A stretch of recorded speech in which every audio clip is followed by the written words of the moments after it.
All right, everybody. Welcome to the Fishing for Content podcast. My name is Tej, and I'm the host. We do this every Monday night live on my YouTube channel at youtube.com/teejstone at 8 p.m. We like to let chat be a part of the conversation. And every single week, I try to have a guest, and we talk about fishing, content creation, and where those two things overlap. So tonight, please welcome my very special guest, fellow on the line contestant, Miss Jay Sinke.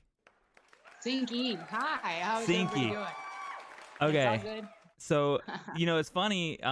Actually, let me go ahead. We're having a few technical difficulties. Let me go ahead and do this so that me and her are both full screen. I'm using my second webcam.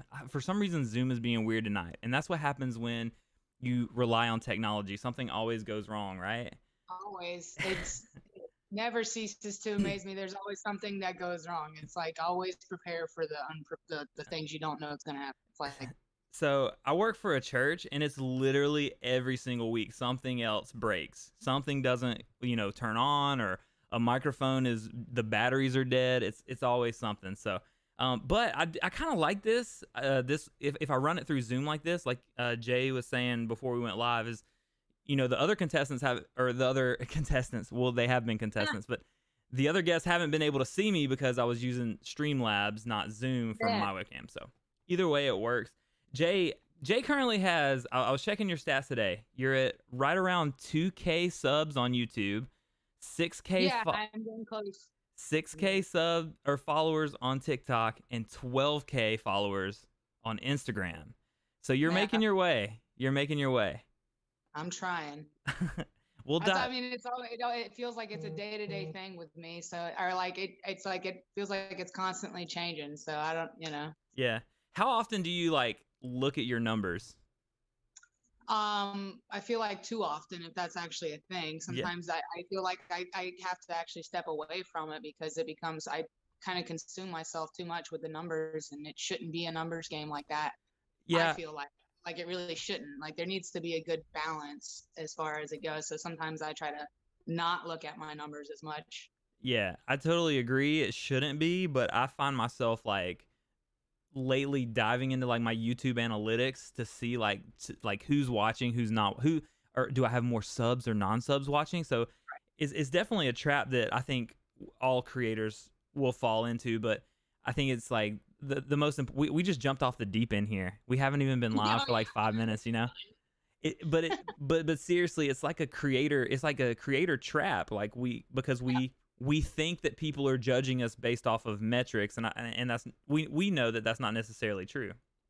Apparently nobody actually gives a darn about it. They just, apparently it's just us who really care the most. That's what people say, supposedly. And I'd like to believe that's kind of true, because then that means that when we choose to kind of take a break, that it's not going to affect us too badly. Mm-hmm.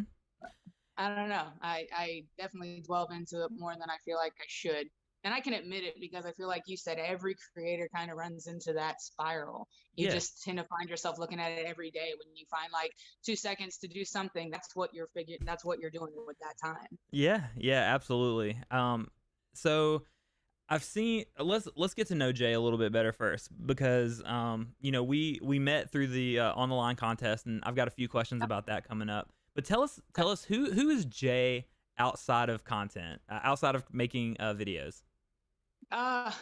Geez, I wish that I that's one of those unprepared questions that I you don't think about having. Who am I outside of this? So besides fishing, I'm actually just now getting back to doing Uber and Uber delivery. I don't actually do the rides, I do delivery. Smart. And I actually do that because I like having my own schedule to be able to do things like fishing and things like that. But beyond that, I know you've probably seen my content with my girlfriend in it before, probably. Mm-hmm. Yeah. So I don't know if you saw with the video, I talked about how she has her chronic illnesses. She has type 1 diabetes and she has Crohn's. That's a huge reason why we like to have our own schedule in that sense, because it's very unpredictable. Mm-hmm. A couple years ago, like I said, she almost passed away a couple of times because she was in the hospital for a few weeks. So it's always nice to be able to kind of control your schedule a little bit better, I feel like, especially when you have random things like that happen. Mm-hmm.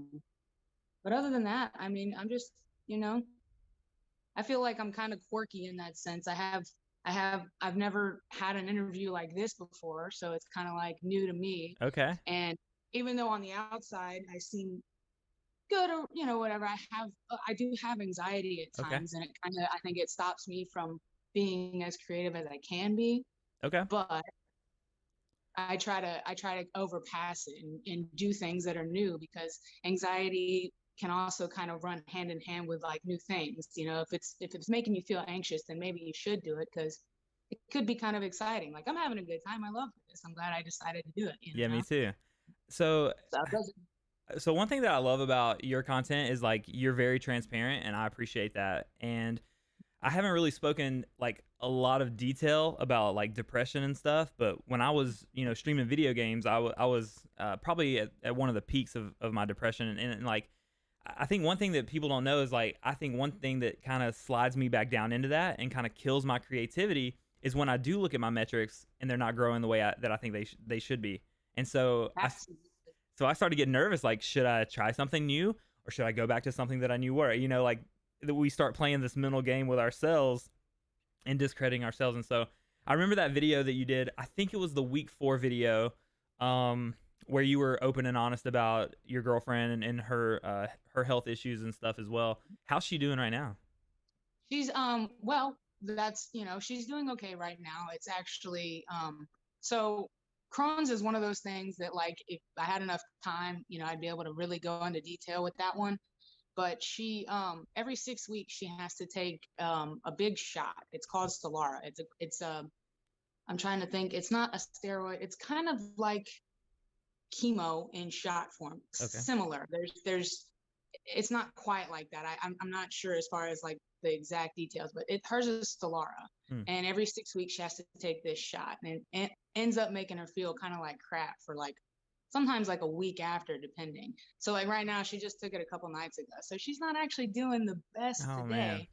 But like her Crohn's overall, it's only a little active right now, which compared to a couple years ago is good, Right. So, and her diabetes is day to day. She's a type 1 brittle diabetic, which means like her blood sugars can run up to 400 and go down to less than 100 and within 2 hours. It's ridiculous, Jeez. but that's a day to day fun thing.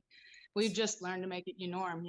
Yeah, and you guys have a cool story that I think draws people in too, because you said in that video that you guys were high school sweethearts and y'all had some time apart and then you came back together. Like, everybody loves a Yeah, love story like that, right? Like, I mean, I'm beyond like, it's great. Like, to be truthful about it, I can't believe something like that happened to somebody like me either. yeah. It's one of those things you don't ever expect that kind of thing to happen, Mm, but yeah, I actually personally I was married and I got divorced, and she was in another serious relationship. She's never been married, but she's been in a serious relationship. But we always kept in contact, because when you're in high school, you're still young enough to be like, okay, we're still going to be friends yeah. and try to, at least keep in contact. Hmm. And so we kept in contact over the years, and we came back together and it ended up working out, and we're grown now. I feel like there was a lot we had to get through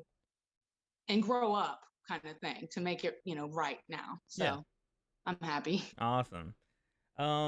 So going back to like I introduction. can't hear you. Oh, can you hear me now? Mm-mm. Okay. One second. One second. Technical issues. Always. Still can't hear you. All right. What about now? Check. Oh man. One second. Everybody else can hear me though, so can you hear me? You still can't hear me? One second. One second. I can chop all this out. Scenes. Let me go to this camera real quick while I play with this. I don't want you guys to see my background. So Jay, you can't hear me? I see that it's not going. Check. One sec. I see that it's not going to. Oh, hey, can you hear me? I can hear you now. Okay, so I figured out what it was. Okay, I solved this problem. Okay, you good? Yeah, I'm good. I'm good. Sorry. Let me go back to this. So Coot in chat said I can hear both of you. So you could hear both of us, but she couldn't hear me because for whatever reason, let me say something really nerdy real quick. when I mute myself to Discord, it doesn't go through Zoom, and I haven't quite figured out why that is yet. So my mic was unmuted. Jay Stone, shut up. So Jay, going back to like getting to know you a little bit, what got you into fishing, and then what got you into creating content around fishing? So before COVID hit, I actually, in my video with the fourth one again, I said as well that I went in and I lost 100 pounds. I lost a lot of weight. I got into my health a lot, and I actually, I kind of lost that. I need to get back into that. But in my brain, the way I looked at it was, instead of paying for somebody to teach me, I just might as well go ahead and teach myself. So I went and I got qualified to be a personal trainer. Cool. Then COVID hit. And at the time I was also doing Uber, but then COVID hit, and it was just like everything around us, just nobody was anywhere. It was like, it just became a blank. It just, I don't know, what I'm talking about, like when you just walk outside and it was just quiet, when that all hit. Yeah. And that's when I picked up fishing. Cool. So I was actually already, and I forgot to say, when I got into losing all my weight, I got into content creating then. I really enjoyed, recording my videos, showing my weight progress. I actually won a couple of contests with big name brands back then, because of just showing how much progress I had made. So I got into content creating with that. And then I started fishing. And in my mind, I didn't realize I was actually becoming a content creator. And then I started fishing, and I started taking pictures. And then I started realizing that, hey, this is getting some attention, And so it just kind of has come from there. And with my weight loss and all the name brand things that I learned then, I kind of took it, copied and pasted it, and applied it to fishing. So it was like, okay, remember the name brands that you like, stick with it, and make sure they see you when you talk about them, kind of thing. Yeah. So is that kind of how you got connected with Ketchko and everything? It's exactly what happened. Yeah, I ended up, I'm trying to remember exactly what happened. I think I have a video way back when I was looking at monthly tackle boxes all together. And Mystery Tackle Box was one that I ended up getting with, and something about them just made me kind of stick with them. And then I realized that Ketchko was like the big branch, and then they had the branches under them. So I was like, okay, so this is kind of like, who you want to make sure you're kind of getting attention from, because you like the baits that they make. Yeah. So it kind of makes sense, and that's just how I stuck with it. Yeah, I mean, that, like, it's the same for me. Like, I got back into fishing, and then like was attracted to the Guggen green, and then I started watching some of their videos. I made the transition. So it was just a natural progression of like, I'm already using Guggen stuff, which led me to Ketchko stuff, which now the sponsorship and everything is like, it just makes sense, right? Right, it just all adds up. I'm even wearing the MT. This thing is like worn out. I think this thing is about as old as my fishing. The last year, I think I got this when I first started up with them, and it's like brown. This is actually supposed to be black, like this color. I gotta get. But I wear it so much. I've got to get me an MTB hat. I'm a hat guy. I wear a hat every day. I don't have one right now because I've got long hair, so I have to make ponytail out the back. Yeah. But so usually when I'm on camera, I try to, because I like to put my head. I got this pillow. I like to put my head on there. Can't do that if I have a ponytail. I see.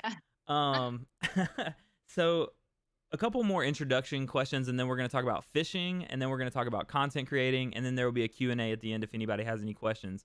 If you have any questions live that are relevant to what we're talking about, we'll answer them on the fly. But if there's something that maybe is off the wall, we'll answer those at the end. Remember that this podcast will be put on your favorite podcasting apps as early as Wednesday. So except for Apple Podcasts, I still haven't got the confirmation from them yet. All you got to do is, I feel like they're harder to get through for some reason. They are, and I don't know why. I don't know why they're taking so long, but hey, you know what? You can literally search fishing for content on Spotify, and we're gonna come up, which is super exciting. Jason, that's awesome. Jason, yes, we are on the Spotify's, brother. Jay, what are some of your goals with content creating? What do you want to achieve? Ultimately, I guess, to kind of, like I said earlier, with my whole Ubering thing, it's the whole schedule thing. I want to be able to kind of control what I do as far as a job and income goes. It's just like another stream that I want to create as far as income. I know that sounds kind of crazy, but like the flexibility behind it's, awesome. And I like the teaching aspect of like my actual content. Mm-hmm. Like I feel like teaching is a big thing. There's a lot. This is one of the biggest years of fishing that I think anybody's seen. Oh yeah. I was part of it. You know what I mean? Like I Yeah. can't even say anything. I was part of that, and it blew up. So I mean, you got people left and right now trying to learn everything about fishing. And like with my TikTok, I do a daily tip thing, Mm-hmm. or I try to do a daily tip. It's not always daily, but and I've noticed here lately, I'll tag somebody and answer what their questions are. I'm getting more and more, creating with that. So teaching is kind of like definitely, I feel like the direction that I'm really trying to go in. Okay. Of course, I like the regular fishing and those videos too, but I feel like the more you know, the better. Yeah, absolutely. I mean, we all know Weston Smith. If you follow Guggen Squad or Catchco or Yeah, or yeah, us, yeah. you're gonna know who Weston is. And Weston said he got into it because he Googled like how to hold a bass, and then Yeah. saw that. So you never know. Like your video, like how to one you did recently was Texas rig. Somebody could say, Yeah. "What's a Texas rig?" They see your video, and you've changed the trajectory of or the trajectory of their fishing career. So I think that's really cool. And I also want to kind of input there too for anybody listening. If you do that, don't worry about how a million other people have done it, because if a million people have done it, you still could be one of the people that they want to see. Mm-hmm. Sometimes you have different content. You might bring something different to the game. So I feel like that's where you got to kind of, I know a bunch of people have done Texas rig videos. I kind of thought about it before I posted it, but I wanted to go ahead and do it because people view it, why not? Yeah. I mean, my friend Jeremy is really, really good at keeping me motivated. And one time he said, because I was kind of discouraged because I struck out one day or something like that. And he's like, TJ, they're not coming to your channel necessarily to watch you catch fish, but they're coming to watch you. So you're right. Like your personality could bring that person back. Or maybe they're just there because they want to see how Jay is doing the Texas rig versus how, Tej would do it. So, last introductory question, then we'll talk about On the Line for a second. What's your favorite movie of all time? I am not the biggest movie buff. Okay. You could also say TV show. So, see, this is where, okay, earlier you said you made some nerdy comments about your stuff. I'm kind of a nerd. My favorite kind of stuff to watch on TV is typically like documentaries. Okay. So as far as like, I know that's kind of like favorite movie, favorite things like that. Hold on. What? Sorry, You're good. Oh, hey, Moulin Rouge. Okay. My girl. I'm sorry. The one with Christina Aguilera? I wish I had a different camera angle for y'all. She came to the door. I guess she's either watching or she just heard me, and so she came and she was like, Moulin Rouge, because she knew my mind went blank there.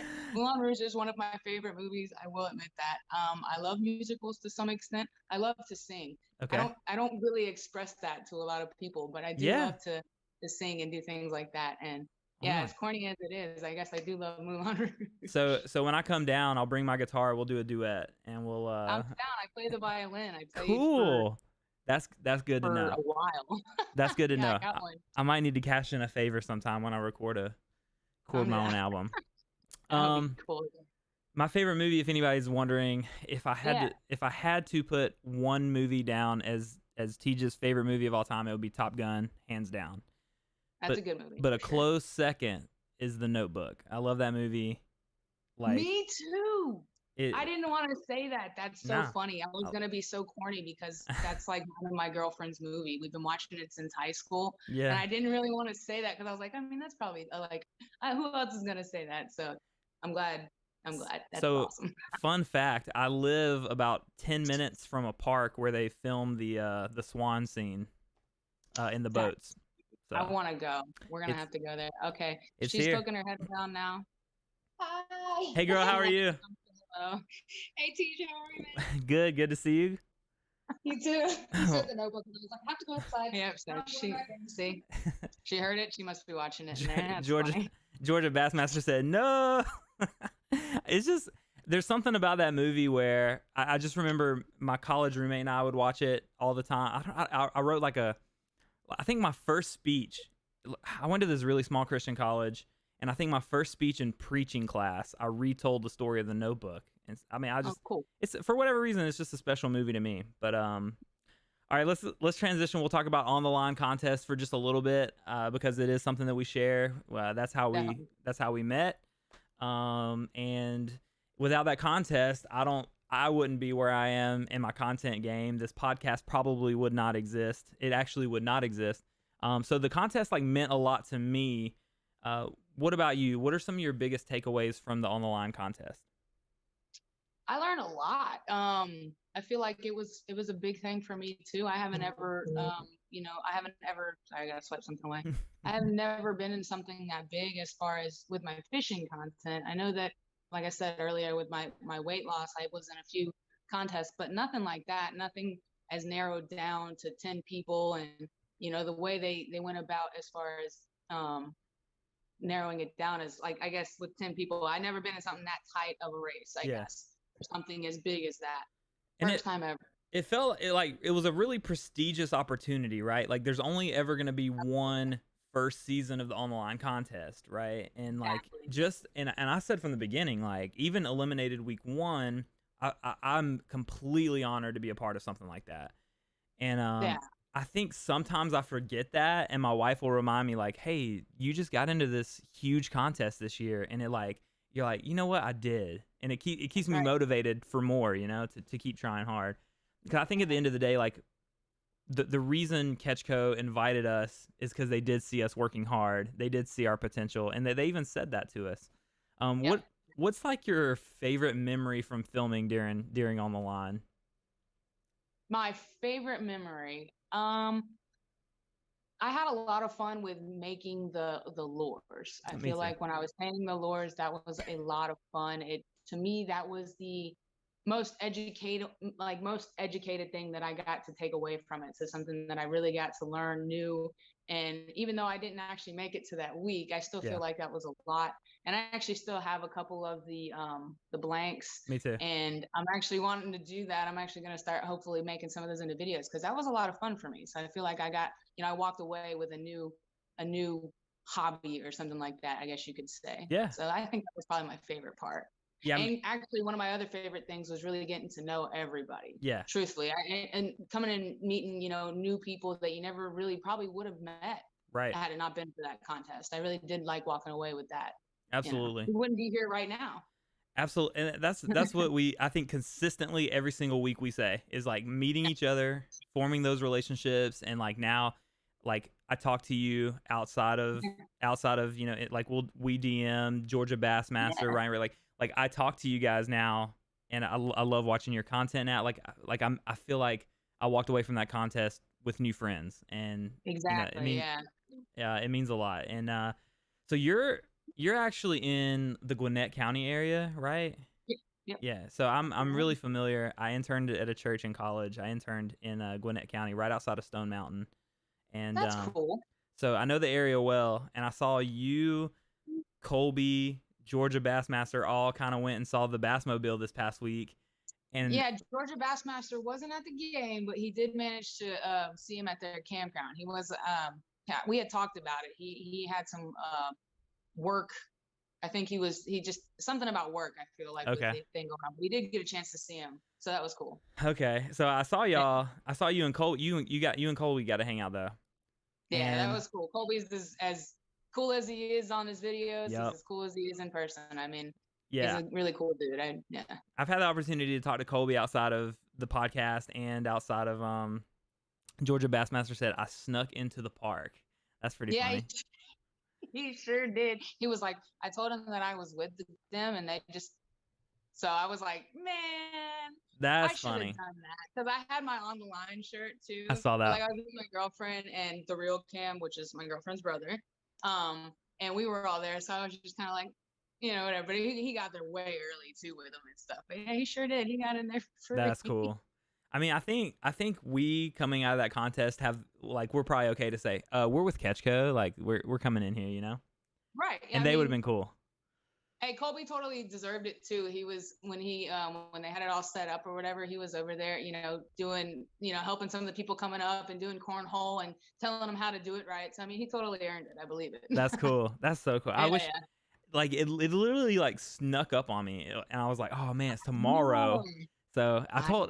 I literally told my wife tonight, I was like, I wish we would have paid attention and got down there and seen you guys. But a Georgia tour is not out of the question for me to come down and see you guys and maybe plan to get together and obviously That go would be cool. fishing. Um, Yeah. so speaking of fishing, let's talk about fishing for a minute. Uh, what rods do you use? Because I don't see you using the Guggen rods like all of the other guys are.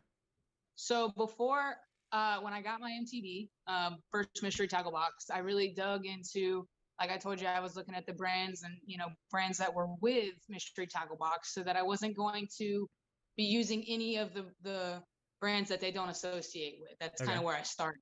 And I found some smaller companies and I started talking to Jinko and I ended up, getting on with them a little bit. I'm not in any kind of paid way or anything like that, but I do use the Jinko rods. Okay. I do like those rods a lot. They have the I use the High Roller right now, which is like their $200 rod, and then they also have the Gambler rod series, which I have a few of those. And Okay. they're great rods. They're lightweight and like I have it's it's hard to trade them for anything else. They're very lightweight. They're very, precise with as far as like their, what am I trying to say? Their tips and everything. Like Mm-hmm.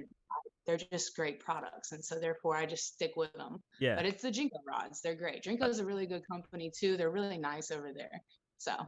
Okay, so I noticed like your rods stand out in the video because the grips are like red and blue, and like I've watched obviously tons of your footage, and I'm like I've never seen these before, but it stood out to me because I mean most of us are using the Guggen stuff now, but it's cool to see some variation. And I used to use favorite rods until one is now at the bottom of the river, but in total kayaking accident. I'm not ready for that. I think a tree.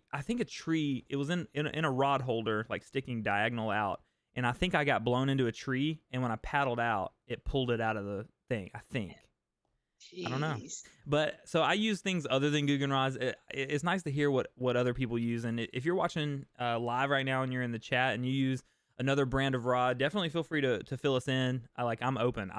I've been using Guggen rods because of my association with them and Catchco, and I like them. Yeah, I need to get on that game. I really do. I've been telling myself I need to do that. I just have had a hard time putting those other ones down. Yeah. And it's because they're good rods. That's the biggest thing. Is like I can't, I like their rods a lot. And I feel like they need to put them, I wish they would put them on Carl so that more people would hear about them. Yeah. Because they're good rods. Jinko's a great company, but those rods are very good. So like, maybe they'll figure it out. The thing, like, I saw somebody recently talking about Guggen rods, and obviously I'm partial. Like, this is what I use. This is what I like. I love the brand. And somebody, like, Catchco made a post about the Catch Smart system. You're familiar with the Catch Smart? I mean... Yeah, I like that. Yeah. We kind of have to be, right? Yeah. So I saw somebody say, like, it was a gimmick. And I just wanted to tell this guy, like, for someone who doesn't know everything there is, for someone like me that didn't grow up fishing every single day, or I didn't have a dad or a granddad, like the Catch Smart system helps me know what goes with what, like I think it's a big help. So that's another reason. It's like playing the matching game. It's easier to those who don't have the extensive knowledge of people who've been fishing for a long time. Right. It's like I've told people I've been fishing on and off since I was about 8, but not hardcore, anything crazy. I haven't learned anything near as much as I have over the last year about fishing. The last year has been the most the most educated I've been on fishing. Yeah. And it's because I've been watching content creators and that's, like I said, that's why I've been taking that teaching turn there. Yeah. I think we would agree, like, I like fishing, the barrier of entry to fishing should be as low as possible. And if you're a gatekeeper to fishing and because you think you're like macho, everything, and if people aren't using the most obscure lures and rods and knots, you're not gonna like our communities anyway. So No. So I can't even remember who that guy was. I didn't respond because I don't want to like feed into that, Right, it's not worth it. He's already made up his mind. Yep, exactly. I get that a lot on TikTok, man. Mm-hmm. TikTok, you definitely have to have a backbone, I feel like, as far as like people disgracing and I'll say some easy tips sometimes to them they think is easy, and I'll get them, then they'll be like, well, no, duh, or something like that, and I'm like, okay, I'll just delete that usually. Or if I have somebody who asks some kind of question and there's just negativity, I don't try to interact as much as like I there's no reason for that. I Right. am here for beginners too. So Mm-hmm. like if you're not a beginner, that's great. But like I want to keep it simple so that people on the beginner level can totally understand what I'm saying. For sure. Yeah. Um, we'll probably talk about that a little bit too when we talk about content, because I got some TikTok questions for you. Um, Okay. I have a TikTok, but we'll get there. Tell Okay. me, Georgia Bassmaster said negative feedback still helps the algorithm, so let them hate. That's true. Comments are comments. They'll bring it right to the top, man. Keep coming with it. That's true. Hey, comment all you want to. You look like a silly goose on my to put it PG, you know. Exactly. Yep. Try to. So how's fishing in Georgia? What are you using recently to catch fish? Fishing in Georgia is all year round. Mm-hmm. So it's you have tougher times right now. I feel like it's tougher. I'm at least catching fish, I feel like, because a lot of places I hear a lot of people saying they're not catching a whole lot right now because of the heat. Mm-hmm. I'm at least catching little guys. I haven't caught anything big in a while. You I've been caught six catching them today. on. I caught 4. Okay. 2 got off. Yeah, I don't know if I said that. I thought I altogether I can like I got one was like right at the bank, but I don't count it because it still got out. I didn't get it in my hands, but Okay. yeah, I got a total of 6 as far as pulling them in, and then 2 got off right at the bank. It was ridiculous, but it was still a lot of fun. And I was only out for a few hours, so but I've been getting them on the actually on the Guggen Slim Shake and on the Guggen Mondo, but on the junior one, the smaller Okay. one. Mm-hmm. I caught one today on the junior trench hog in the pumpkin, green pumpkin purple color. I I love like that that color. color a lot. Oh my gosh, I wouldn't even. I'm trying to dabble into the sprayed lettuce. I got some lunkers in that color, and I'm gonna start trying those soon because I hadn't tried that color yet. I don't think I've only done the green pumpkin purple. So, but that's what I've been catching on, just slow rigging it with the Texas rig. I caught one the other day on a lipless though, on the Clutch. no biospawn Oh, Rattlebot. rattlebot. Mm-hmm. Yeah. There we go. Yeah. I, So that's I have a love hate relationship with the Rattlebot from the contest. Um, yeah. so GB says Jay will tell you it's hot. Man, it is hot here in South Carolina too. It's almost miserably hot. But and then Coot says Eufaula is on fire right now, which is good to know. I've never, I grew up with Coot. We went to high school together. I've never fished Eufaula, so. Coot, whenever you want to go hit a Eufaula doubles tournament, let me know. I'll drive all the way down and fish it with you. I Maybe, fished it once, and yeah. when we did, there was a tournament going on, and it was not the best day of fishing. But I'm not gonna, I've always heard great things about it, so I'm always down to go again. But I know that Okeechobee's been really good too. Maybe we can fish against Lojo. I know he fishes Eufaula. Yeah, all the time. I'm a big Lojo fan, so. Yeah, absolutely. Okeechobee though, like we talked a couple weeks ago. That's a lake that I really want to fish. If I'm ever in like South Florida and I have a day, like I want to fish it. I would love to. Right? Seems like it's always hot there. So Jay, you're primarily fishing like neighborhood ponds, right? How Mm-hmm. how often do you get to go out? So because with my schedule being kind of with me up in the air as far as delivery and everything like that, the hotter times to deliver is more at night. Mm-hmm. So like I'll try to get up early and I'll go fishing more in the morning times or in the evening times. And I'm actually just now, like I haven't actually technically gotten back to delivery. So I'm trying to figure out the new balance in life. But I try to get out. I try to, depending on weather and depending on, other doctor's appointments, like 3 to 4 times a week, Nice. roughly. Yeah, it's more common than the average. I know that, but that's, when you're content creating, and a lot of the times that you don't know if you're going to have a good video that day or not. I try to get out as often as I can. Yeah. I guess. Yeah. Cool. Same. I'm actually fishing Wednesday. I'll tell you guys later about the video I'm shooting Wednesday because I'm really excited about it. I don't know if Jeremy is in or Southern Studios is in chat.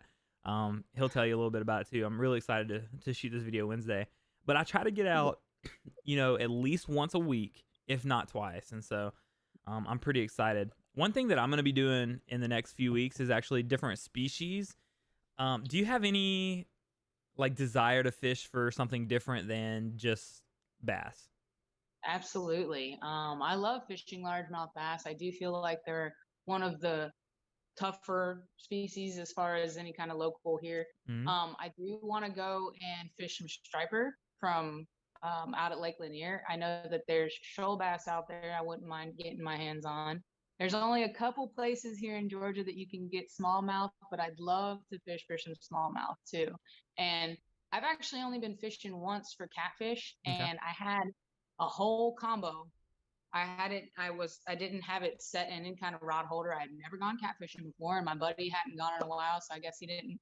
He told me to try and make sure it was like behind something and stable, but it was just kind of laying there, and a catfish just took my whole combo in the water. Jeez. So that's the experience I have with catfishing right now too. So I wouldn't mind getting out there and getting catfish too. But I'm all about different species. I want to figure it out because to me, like I love to learn about it. So the more the better. So I think, yeah, this Wednesday, the video that I'm gonna drop Wednesday is me catfishing with my little sister-in-law's boyfriend, and so we went Nice. catfishing, and he literally told me the same story. Like he went out a few weeks prior, and a catfish drug his whole combo in, and like it's just gone, you know.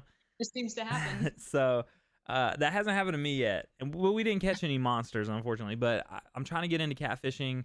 I'm currently working on a video about pan fishing. Yeah. That's gonna be my like Carl's Bait and Tackles. That's gonna be a sponsored video. I'm really excited about. So They're coming. Yeah, I mean that's what their new baits are kind of targeted towards. mm-hmm. For Did you sure. get it? Did you get any of the micro I lures? do. I have right here chilling. I got the little micro clutch. Nice. I got 2 Yeah. clutches, a banger, and I got one of each, and then an extra clutch that I can maybe give away or something. Do you do giveaway? Well, before we talk about content, because I want to ask about giveaways. Okay. Last couple questions is you do a lot of fishing from the bank, but you also do some fishing with a buddy in his boat. Do you prefer that style of fishing, or do you really prefer beating the bank? So I feel like I'm always going to be a bank fisherman at heart. I told y'all in the contest, and I'm shameful to admit this, but I have yet to take my kayak out. I'm still learning how to get it on top of my car without breaking an arm doing it, because it's a Yeah. heavier one. It's a pedal drive. It's 80 pounds. I know it's ridiculous, but Yeah. it was what I wanted to start with because I've always heard that it's good to have the pedal drive when it comes to actually fishing and kayaking. Absolutely. So like the actual body is heavy. But yeah, I totally like lost my train of thought there. I was thinking about kayaks. Now see, I'm ADHD too. That's fine. And so like my brain just like you gotta just kind of remind me what I was talking about there a little bit. The question was about do you prefer fishing with your buddy in the boat or beating the banks? Sorry, yeah. Like I said, I'm always gonna be a bank fisherman at heart, I feel like. And I do love fishing on the boat. I feel like you definitely get different. If it's a big body of water, I feel like my chances are better on a boat. Yeah, of course. Because you can go anywhere on a boat. So but as far as like regular old ponds in the neighborhood, some of them aren't even big enough or worth putting a kayak in. So it's like, and they're easier. And if you're just trying to get away, just kind of go hang out, and it's just easier to bank fish. Yeah, of course. Yeah, I feel like I'm saying that now, and then I'm going to get on my kayak, and then I'm going to really enjoy that too. So Yes. We'll see. Kayak, sorry if y'all heard that. It's okay.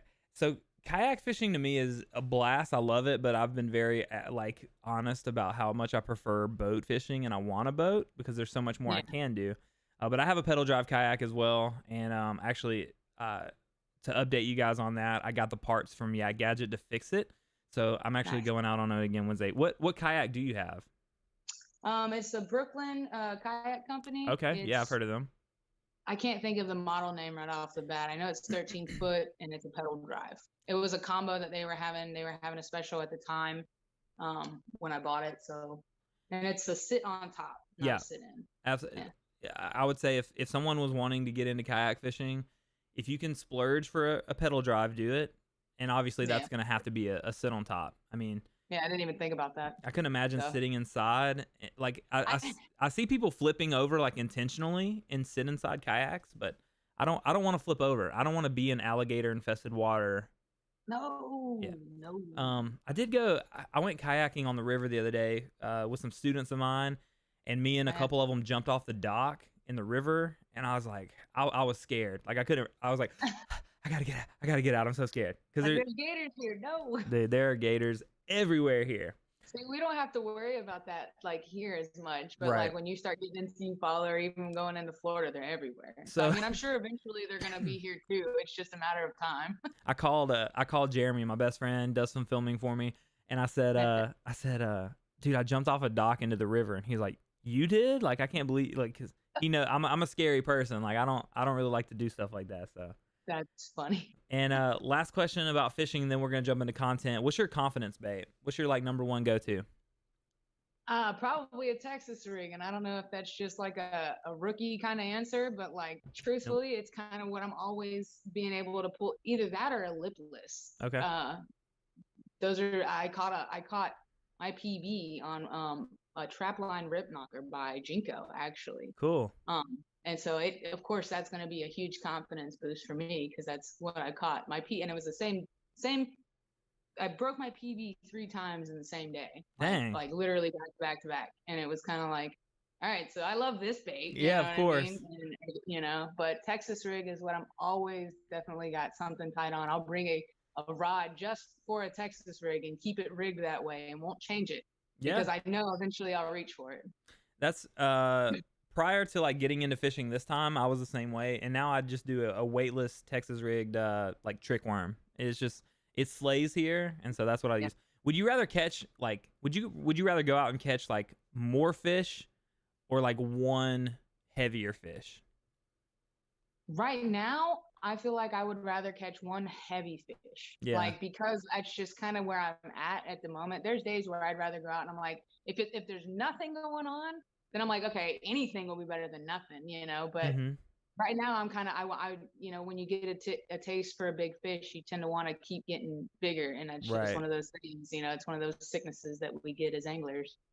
The Texas guys would say big swim baits catch big fish. Yeah, so. Absolutely. I'm sure they would. It's tough in a pond though, in pressured ponds. Yeah. I just don't see as much coming on swim baits, and I'm not trying to knock them. I still try to use them, but they seem to like the more finessey kind of styles, the smaller stuff. I've caught 4 and 5 pounders on tiny or lipless and things that aren't very big at all. Yeah, once it cools down here, I'm gonna try the swim bait game a little bit, but it's so hot like right now in South Carolina. I probably shouldn't.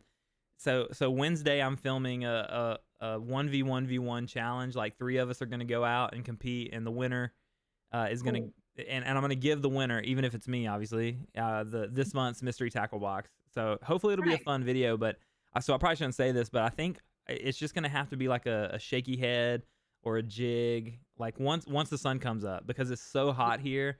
It's just gonna be impossible to catch bass shallow. So slow, man. Keep it small, man. I tell you what, finesse has been good.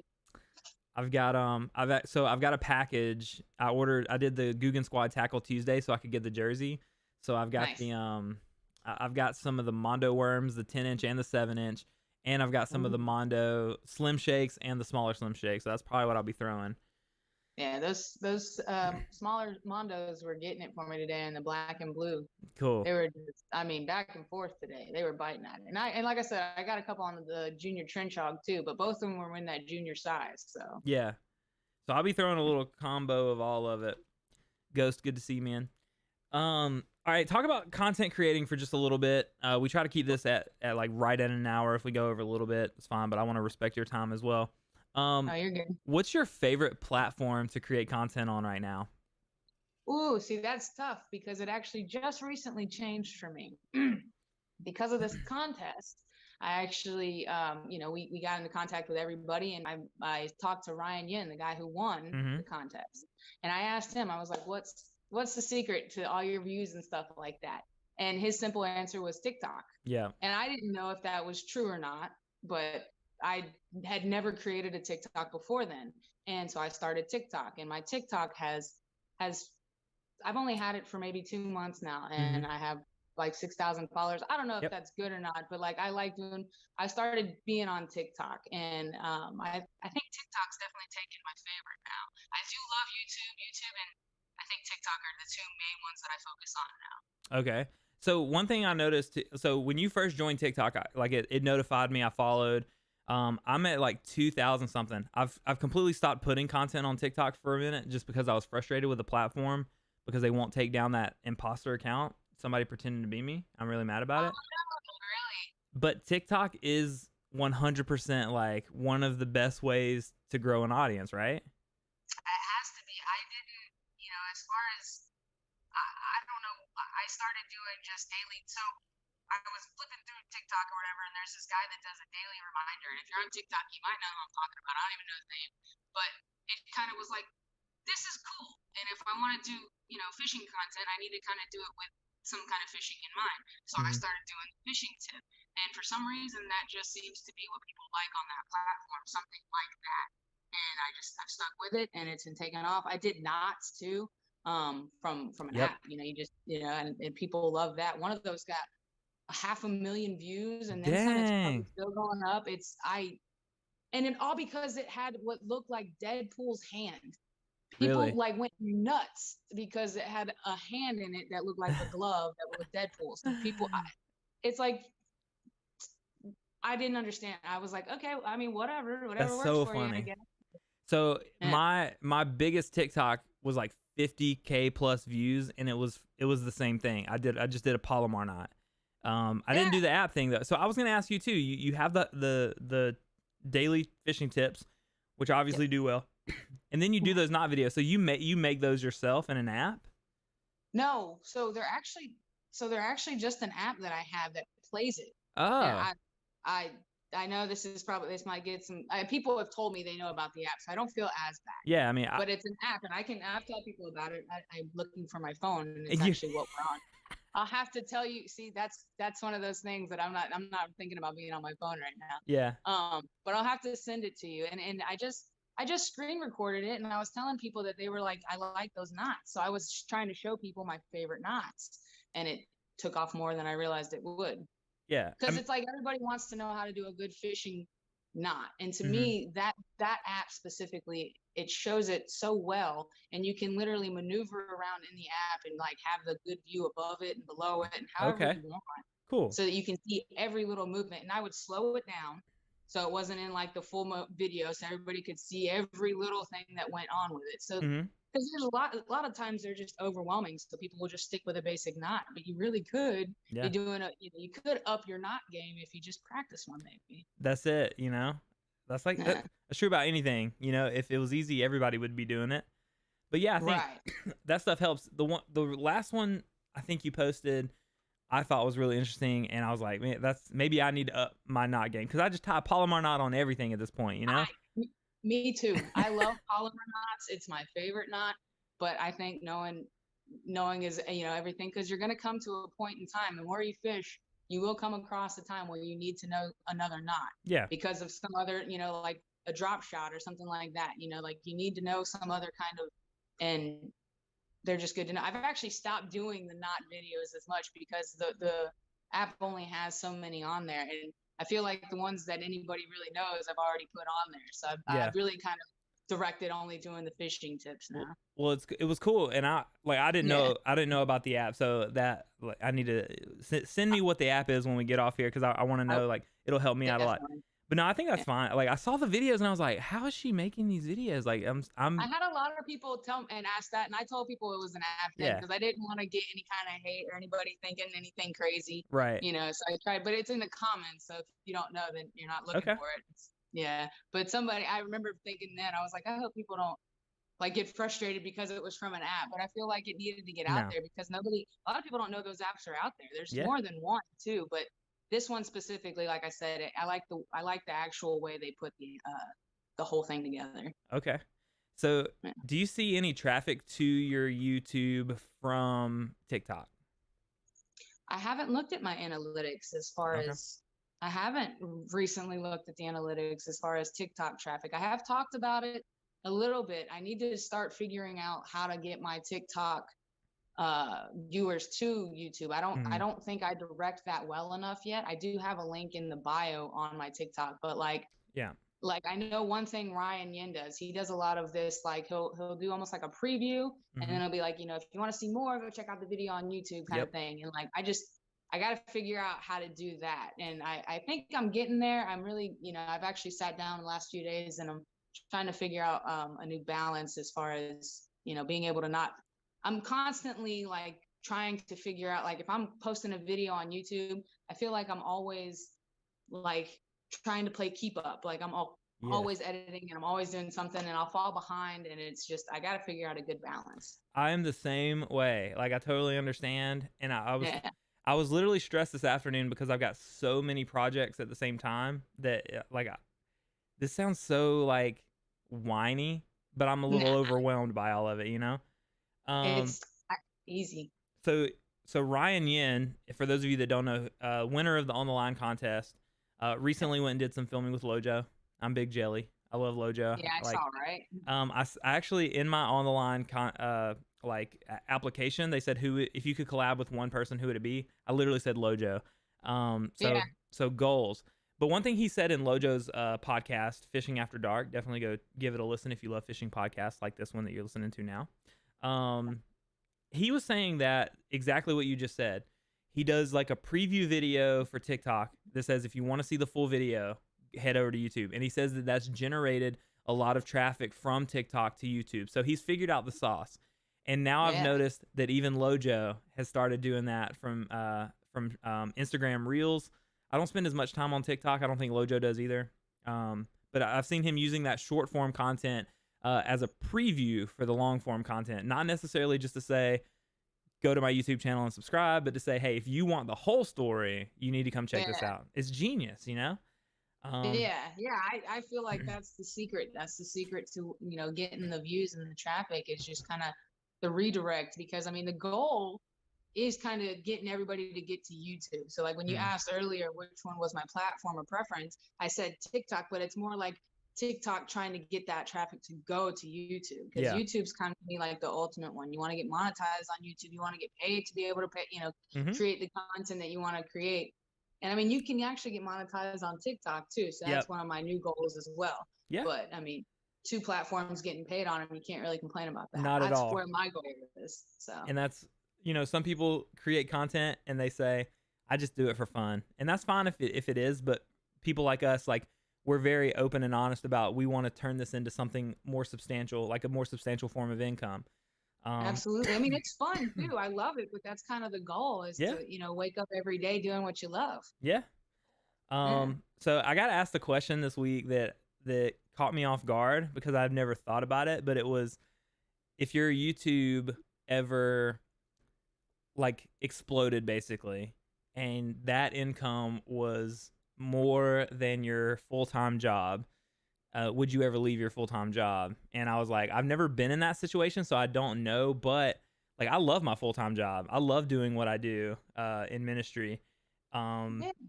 but I would like for my content to supplement what I do, like for those two things to live in harmony with each other. So Go inside. Yeah.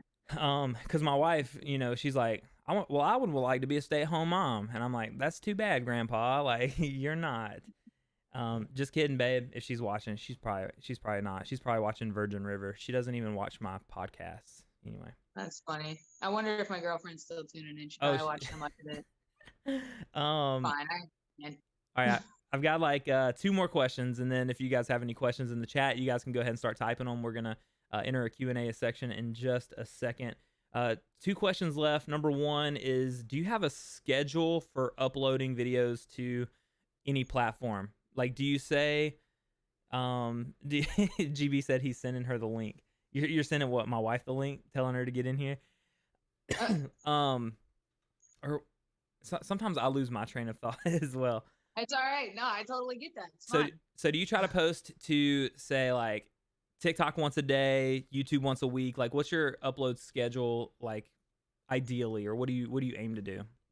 Ideally, so what I'm really trying to get to right now is to try to get 2 videos out on YouTube. I'm kind of bumping a week right now, and I was doing good there for a little while, but like I said, I was playing catch up, and it was kind of stressing me out. So I just Yeah. kind of was like, all right, I'm going to try to get once one out a week, and then I'm going to try to, get to two. So I'm working on that. Okay. I do try to post to TikTok once a day, but I have learned that if I'm not actually out fishing with my glasses on and my fishing shirt on, yeah, it doesn't get as many views. Like if I'm just sitting in the car and I do a daily thing, people don't like it as much if I'm just chilling in my car.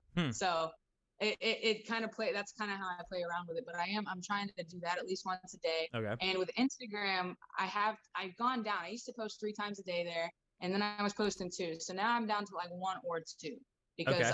I've taken a lot of my traffic, and I've, like I said, I've focused doing on that on TikTok. And Facebook, I have it attached to my Instagram. So I have a Facebook page, like a fishing page. Yeah, me and too. it just posts what my Instagram does too. And sometimes I'll go over there and I'll try to, send out more and get more, views and stuff on that. But Facebook's literally like the one that's in the bottom. Yeah. So I feel the same way. I have a Facebook page. It's Teejstone. Is it Teejstone Pro? Garrett, can you confirm? It doesn't have a lot of followers, but I have. So first of all, happy birthday, Garrett, in the chat. Thanks for stopping by on your birthday. So hey. Aiden asked a good question. We're going to get to that in the Q&A section. Remember, go ahead and type your questions for the Q&A section in the chat if you've got them. So I have the Facebook thing, and I'll post to my Facebook fishing page, and then I'll share it to my personal page because I get a lot of interaction from family and friends on Facebook. Even though it's not driving to my YouTube, I can't monetize my Facebook profile, I still get a lot of interaction, And that's kind of where it gets the toss up. It's kind of like, where am I going to put my energy? You know what I mean? Like if I want to focus on getting monetized, like I do want to have fun. I do have fun, but I'm going to focus on, making this a career as well. So I'm going to focus on what I can get monetized. Yeah. So I focus on YouTube and TikTok the most because I feel like those are the 2 most that I'm going to have the best luck at getting monetized and making any kind of money on. Right. Those are the 2 platforms. And then you go into Instagram and Twitter and all. I don't even do Twitter. I have a Twitter and I deleted it. I hate it. I hate Twitter now. My girlfriend gets on Twitter for news, and that's about it. I re-downloaded it when Mystery Tackle Box shared something of mine, but then I re-deleted it because Twitter's just so. It just feels so angry and toxic to me. Yeah, right. You're right. I can totally get that. What do you use to edit your videos? This is a bonus question. Filmora X is my main video editing software.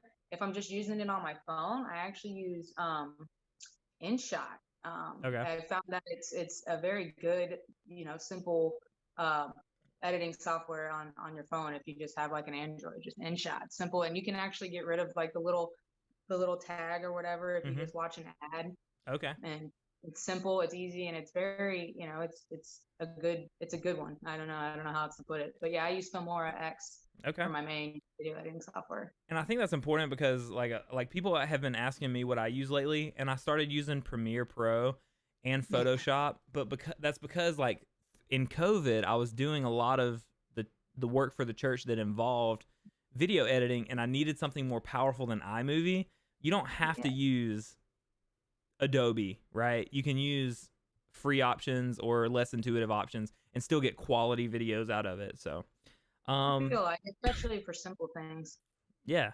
So, hey, thanks so much for joining me tonight on the podcast and let me kind of interview you, and just really get to know you a little bit better, Jay. Like, I feel like the contest, we got to know each other a little bit, but we're all running 100 miles an hour, and so like throughout this podcast, it's hard to keep up. It really is. But Aiden asked the question: I'm looking for a new bait caster under $80. Anyone have any suggestions? Do you have any suggestions for him? Like a whole combo, I'm not sure of one that would be under there. But if you're looking at just the bait casters, I'm trying to remember how much I spent on I have Cast King, and I know that a lot of people give Cast King a bad name sometimes because it's not, they're not out there as much as like a Shimano, but Shimano's just aren't always affordable. But I have a Cast King Royale, however you want to pronounce it. And it's been very good for me. I think I only spent about, I want to say only like $60 or $70 on it. I actually don't remember. But I don't think I spent that much on it because I'm on the affordable game. That's where I am. I always feel like I want to be on a budget because I don't want to blow my money for things like I just don't. I try to think smartly with my money on that kind of Right. stuff. And Yeah. I think, we have to, I'm looking on Bass Pro right now because I have a buddy that works for Bass Pro. He's not here tonight in the chat, or I would connect you with him. But my first bait caster getting back into fishing was an Abu Garcia Black Max combo from like some outdoor store that I got for $100. So I know that you can get quality. I still use the reel, so I know you can still get quality for $100. Yeah. Definitely look into the Cast King. I would say maybe save up 20 extra bucks. Yeah, if you can get it up to $100 for a good first bait caster too, I got the Xfinity, the Lose Xfinity. It was like an exclusive one that was at Walmart, and that was my first bait caster. Well, no, I'm sorry, I think that was my second bait caster, but it Mhm. was the one that I used a lot in the beginning, and it's still very good. I actually use it for whenever somebody's trying to learn on it. That's the first one I give them. I think you it's one of those things where, like, do you go ahead and invest a lot of money to get something high end, but what if you don't like it? Or do you Right, get something that's more affordable that you're going to outgrow in a while? So right. you got to you got to decide that for yourself. I mean, like I said, $100, you're good. So Georgia Bassmaster said, "How many subscribers do you consider someone a fishing YouTuber? We all have a number in our heads. Just curious what y'all's thoughts are." You got to answer that one first because I haven't really thought about that with numbers. As Okay. far as anybody else, I try not, I don't know.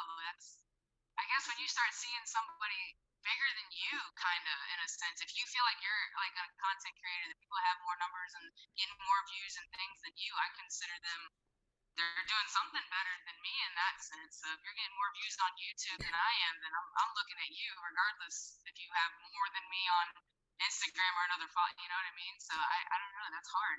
So for me, I think I look at obviously people larger than me and think, man, they've got it. Like they're a fishing influencer, not myself.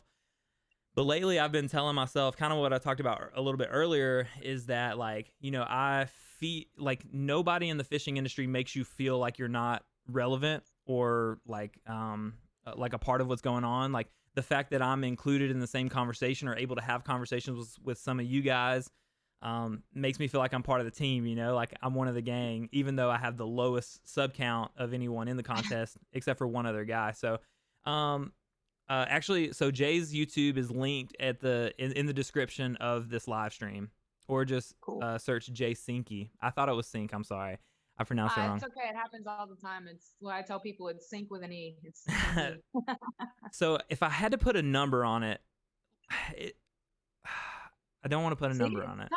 tough. I don't want to put it. I don't want to say a specific number and upset someone because I myself might not be. Let me say 1,000 because Yeah. anybody can anybody can create a YouTube channel and put YouTube videos out there. But I think like once you're over 1,000, it's obvious that you've put in hard work. You haven't just posted one video and gotten 1,000 subscribers from it 9 times out of 10. Right. So I'll say Yeah. 1,000. And once I hit Yeah. 1,000, boys, we're going wild. So Where are you at right now? I'm at 5. Wait, no. I don't even know where my phone is. Oh, I, mine's recording me or something where it's on me right now. so I'm at 569. Nice. So I mean, See, I mean, it can be tough getting those subscribers. And the thing is, it's not all about the subscribers either. It's about the getting the views. That's mhm, where I'm coming up with an issue. It's just trying to get the right traffic flow. And I think that has a lot to do with getting the right schedule as far as yeah. posting and doing it at the right time. And I'm still learning all that stuff. So Georgia Bassmaster, my question for you though, as someone further in the game than we are, I think his next big goal is the 10,000 mark. Nice. um, how does that translate? So we want to monetize our YouTube channels, of course. I think one reason I want to monetize my YouTube channel is because I want to do what Alex Rudd does and do giveaways on my live stream through super chats, right? So you guys would super chat in, $1. That's one entry to the thing. Anyway, Oh, that's how cool. how close? I don't Georgia GB, are you currently monetized? And Jay, how close are you with the amount of subs that you have? Well, you only need 1,000 subs, and then you need 4,000 watch time hours Correct. within 365 days. So like my hours, I'm still trying to get. I'm not. I'd have to look. And it's the thing with being on my phone is I'm not able to actually look right now. I'd have to actually look to see where I am, but I don't think I want to try. I would love to get monetized this year, but I just don't think because of how this year's gone, I haven't been on the most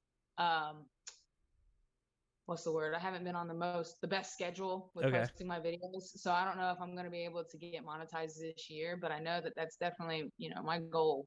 Yeah. That's my goal right now is to get monetized on both YouTube and TikTok. I feel like I'm going to actually get monetized on TikTok before I get monetized on YouTube. You probably will. My friend Jeremy that I've talked about, who I think is going to come on the show next week and talk to me.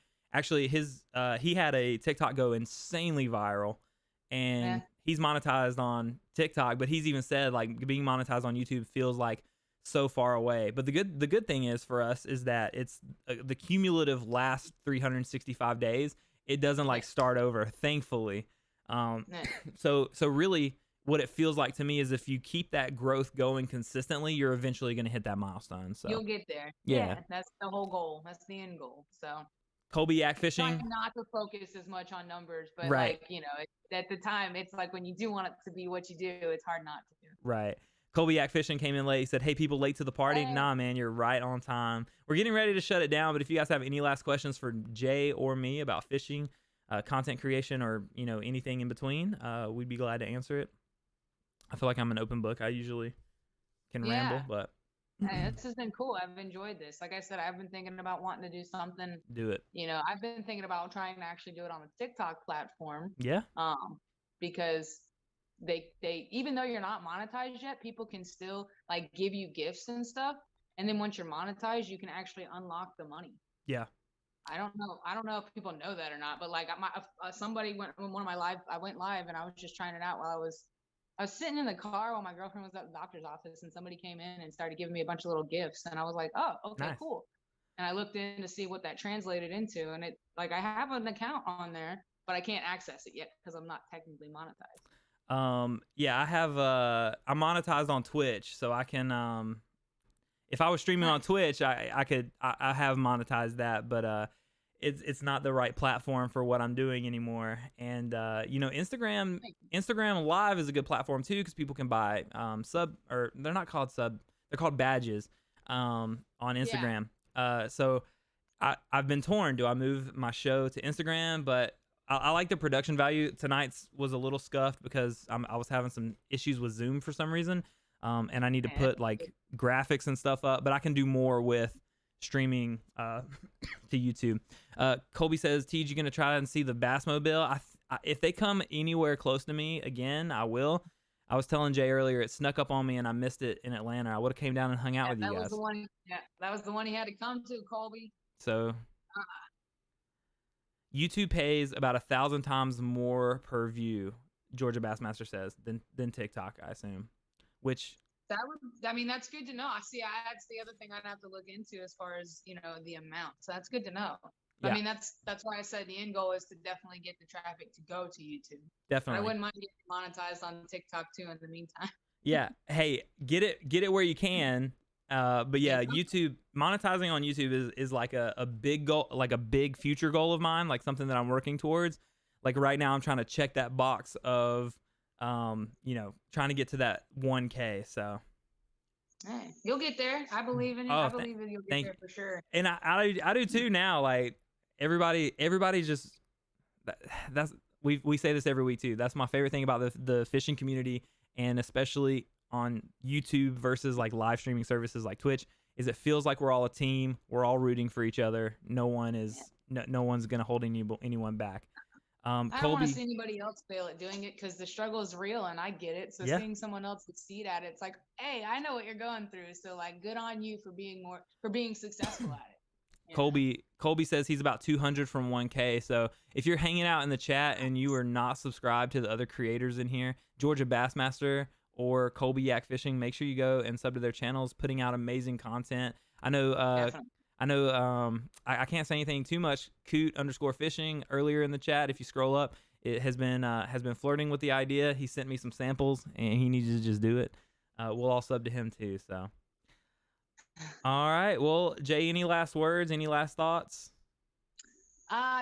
Truthfully, I just had a really good time. This was cool. Like I said, I've enjoyed this. I enjoy the whole layout and the flow with it. That was cool. I like the back and forth. I like the laid back aspect of it all. You know, it Cool. feels like when we actually meet in person, it's going to be a lot better now because we this interaction is so much better. I feel like so Absolutely. It's really cool. Absolutely. And it's helping me. Like I said, I've been running around with the idea, so I like the feel. So I appreciate it. This has been really cool. I've enjoyed it. Cool. Well, thank you so much. Definitely, if you guys haven't already, Jay's YouTube channel is linked in the description down below. Please go hit her with a sub, and you can search her name, Jay Sinke, on Instagram and TikTok as well. Blow those numbers up. So what I'm going to do now, Jay, I'm going to hang up with you. I'll send you a DM on Instagram in just a minute, and then I'll close out the podcast over here. Is that cool? All right, man. I'll see you later. All right, girl. Thank you so much. I'll see you later. Nah. All right. Hey, guys. Thank you guys so much again for hanging out and listening to this podcast and interacting in chat. It means a lot to me that you guys would do that. And remember that by Wednesday morning, 2 things are going to happen. This podcast is going to be uploaded to podcasting apps like Spotify, and I'm going to have a YouTube video go live as well. Currently uploading 1 YouTube video a week. That might pretty soon move to 2 videos a week because I am starting to get a little bit like caught up and have stuff planned out ahead, which is really good. Once again, can't thank Jay enough for coming on. Kind of last minute. I didn't ask her until this weekend. She was super excited about it, so I'm very thankful for her coming on and having these conversations with us. You guys are the best. Thank you for supporting me. Thank you for supporting my content dreams. Big things are coming. I'm really excited about the content that we're releasing over the next few weeks, and the sky's the limit. If you guys know of anybody who is an angler or content creator, preferably both, let me know if you think they would be a good guest, or let them know. Reach out to me via DMs on Instagram or comments on YouTube. I would love to have a schedule of upcoming guests. I've got some creators that I'm about to go on a big I have a big ask for a couple bigger creators to be on here, and so hopefully they'll come on and teach us a thing or two, as we're all trying to learn, we're all trying to grow, we're all trying to get better at fishing and content creating. Guys, this has been the Fishing for Content podcast. You guys are the best, and I will talk to you guys very, very soon. End screen.